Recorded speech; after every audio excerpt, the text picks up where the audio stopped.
Welcome back. You're watching To The Point. In 45 days, 4 churches in a convent have been attacked in Delhi. What's worse, there are also reports that prayers and services have been frequently disrupted.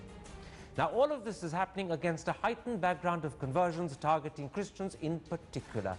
And then, of course, there was the redesignation of Christmas as Good Governance Day, which many saw as an attempt to diminish Christmas.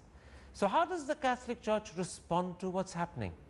That's the key issue I shall put to the Archbishop of Delhi, Anil Couto. Archbishop Couto, 4 churches in a convent attacked in the last 45 days alone. You've said that these attacks are orchestrated. Who do you suspect is orchestrating them? Archbishop Couto, can you hear me? Yes, I can hear you, yeah. You've said that you believe these 4 attacks on churches and on a convent in the last 45 days are orchestrated. Who do you suspect is orchestrating them? Well, I am not able to say who is orchestrating them, but the fact is that these 4 incidents have taken place one after the other, and there seems to be a pattern in which they have taken place. But I'm not able to say straight off who could be behind it and who could be orchestrating these incidents, which are serious because they are attacks on our worship places in Delhi and prominent worship places in Delhi, prominent churches in Delhi. But, but you do firmly believe that the Christian church is being deliberately targeted and that this is being done by an organized group targeting you. Do you believe both of that? It kind of gives me the cause to believe this, because the attacks are on Christians, the Christian churches at the moment, and the way these attacks have taken place from the 1st of December on, when the church in Dilshad Garden, our St. Sebastian Church, was burnt.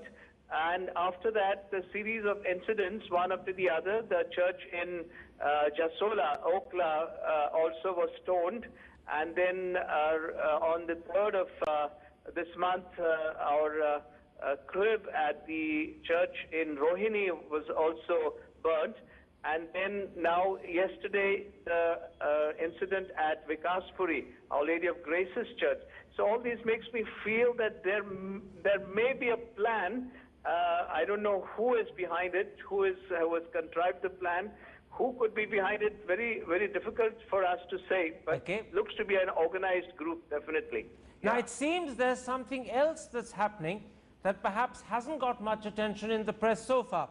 Father Dominic has told the Hindustan Times that prayers and services are being disrupted almost every day. In fact, the Hindustan Times says that in the last 1 month, such prayers and services have been disrupted at least 12 times.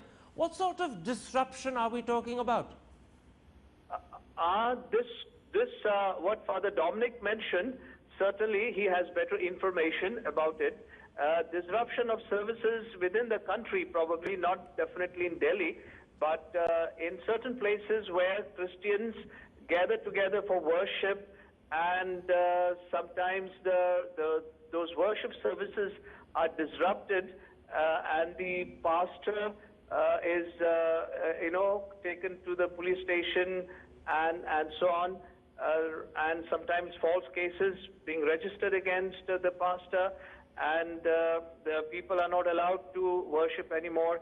So this kind of incidents are taking place in different parts of the country, okay. And we get to hear them, off and on from different sources. Yeah. Let me ask you, do Christians in Delhi feel safe? The Hindu today says that there's apprehension in the Christian community about their safety. Yeah, we do feel both in the city of Delhi and the state of Delhi, and I'm sure the same is the feeling all over the country. A bit of that eerie feeling of being unsafe. We don't know at what time an attack may come, and what kind of problems we may have to face. So that feeling is there, the feeling of insecurity, definitely is slowly kind of creeping in the Christian community. I do feel it, yeah. Now, very quickly, what sort of response does the church get from the police? Are you satisfied by their level of concern for your safety and for the safety of churches? Because Father Balraj of Our Lady of Grace's Church has said the following to the Hindu: all we receive are assurances which clearly are not enough to prevent an attack. That suggests that he at least doesn't think the police is sufficiently responsive to what's happening to the Christian community and to Christian churches. Yeah. Well, we are not satisfied with the way the police are responding to the situation. They take time to come to the scene, and once they come, of course, then they have their own versions, and our arguments and our explanation of it sometimes is not given its due, the weight that they have to give to it, and they are dilly-dallying, as we have noticed. And I was not able to reach Vikaspuri, but I heard that they were saying we will restore it, we will put the statue of Mother Mary back there, we would repair that glass case and so on. When it is an incident of a real vandalization of the holy statue, the police are saying we will put it back, so that gives the impression that nothing much has happened and it should not be a big issue. Don't give it that importance. So I do feel that on the part of the police also there is that bit of that dragging of feet, as I would like to say. Yeah. Now, Archbishop, all of this is happening at a time when, in fact, the Sangh Parivar or elements of the Sangh Parivar are carrying out conversion campaigns. Though postponed, the Dharm Jagran Manch and the Bajrang Dal have plans to convert 4,000 Christian families in Aligarh. And in fact, when asked, this is what explanation was given by the then convener of the Dharm Jagran Manch. He said he had deliberately chosen Christmas as his original date for these conversions because he wanted a trial of strength between Christianity and Hinduism. He said, if their religion is better, they can stop them. But if they come to us on Christmas, it's the biggest rejection of their faith. How do you, as Archbishop of Delhi, respond to these conversions and these explanations supposedly for why they're happening and why Christmas was originally targeted as the date? I do not know why they chose Christmas to propagate this kind of big plan to convert Christians and so on. Seems to be very, very malicious on their part, very wicked on their part, because I don't think any Christian worth the name would ever on Christmas Day would want to publicly change his religion and so on and so forth, his or her religion. So I thought this is only a propaganda to create this kind of fear psychosis in the country, and to bring about a kind of a rivalry between Christians and Hindus and so on, okay, and create this divide, which has never been there. So I felt that the intention is very, very, very malicious, and precisely to make Christmas Day as the day of that big match between Hindus and Christians. There's never such kind of a rivalry.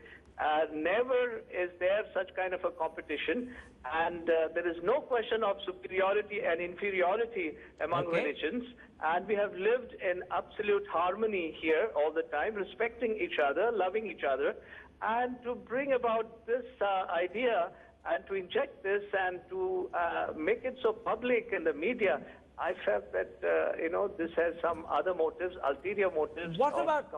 What about something else? The RSS Sangh Sanchalak has publicly said that, in fact, in previous decades, maybe in earlier centuries, the church was guilty of a mass mission to convert Hindus. He actually used the word loot. He says this was some form of loot. How do you respond to those comments from the RSS Sangh Sanchalak? I felt the RSS Sanchalak is completely off the point and is deliberately using this kind of language, so demeaning language to hurt.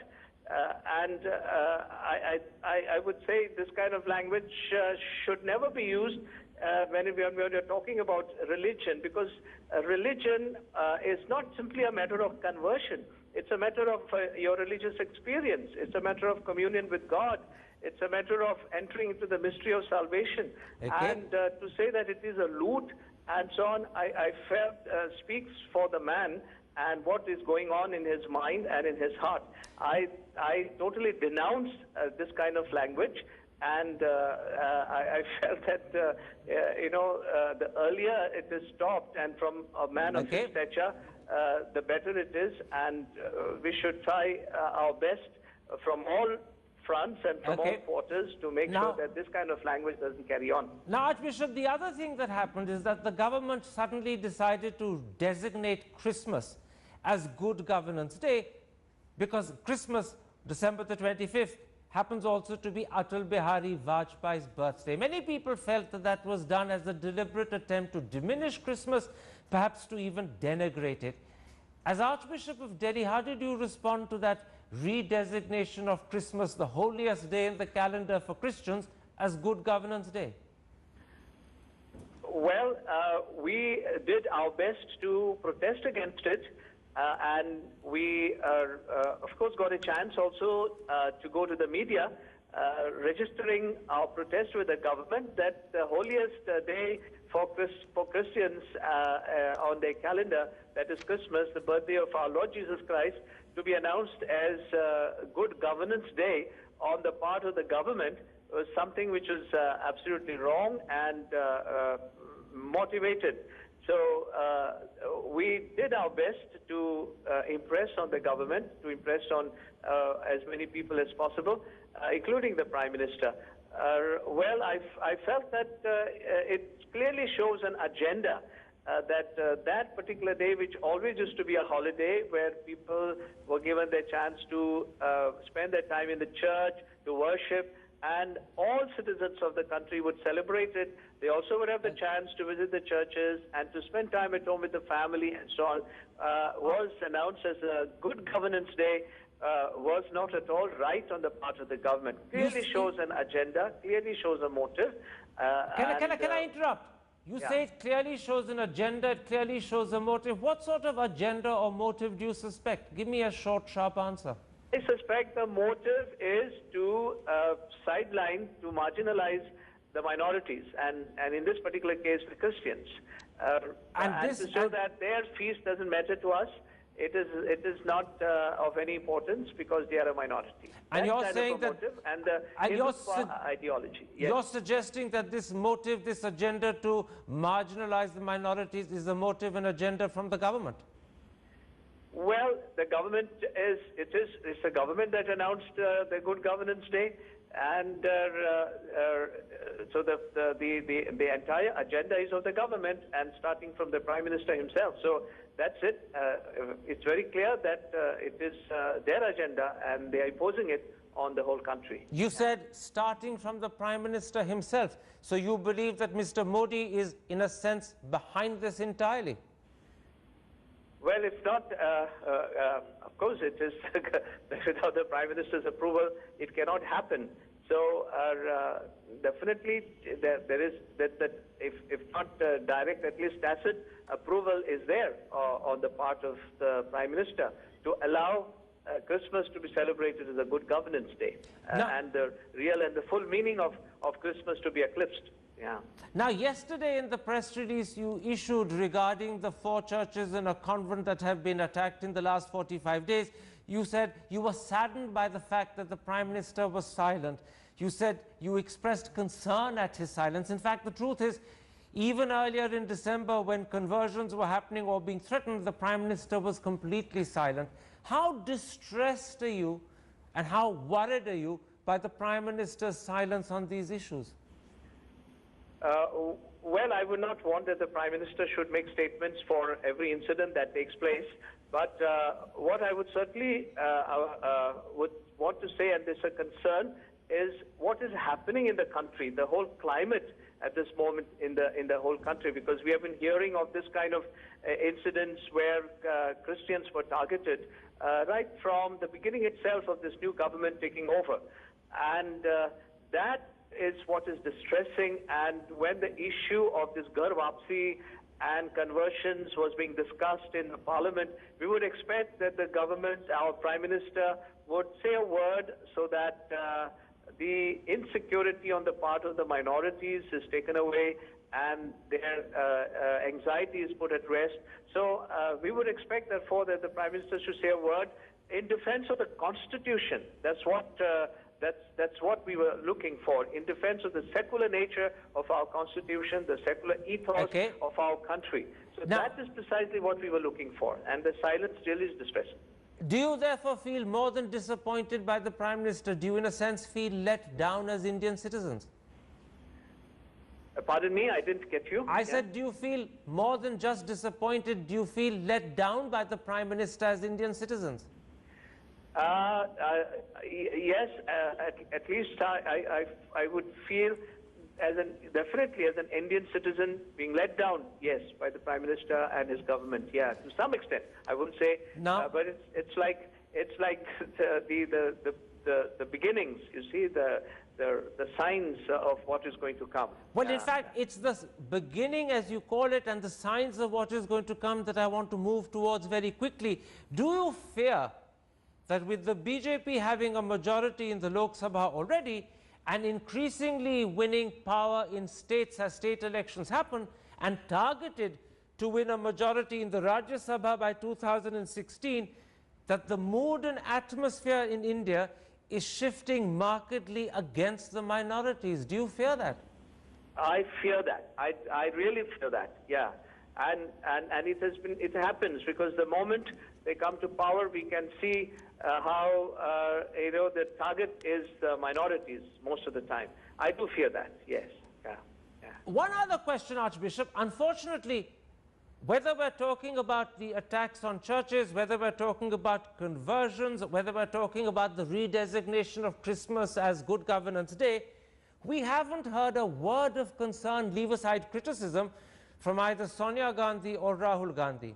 And although individual Congress spokesmen have joint television discussions, officially the Congress party at its regular daily press conference has not said a word about these issues either.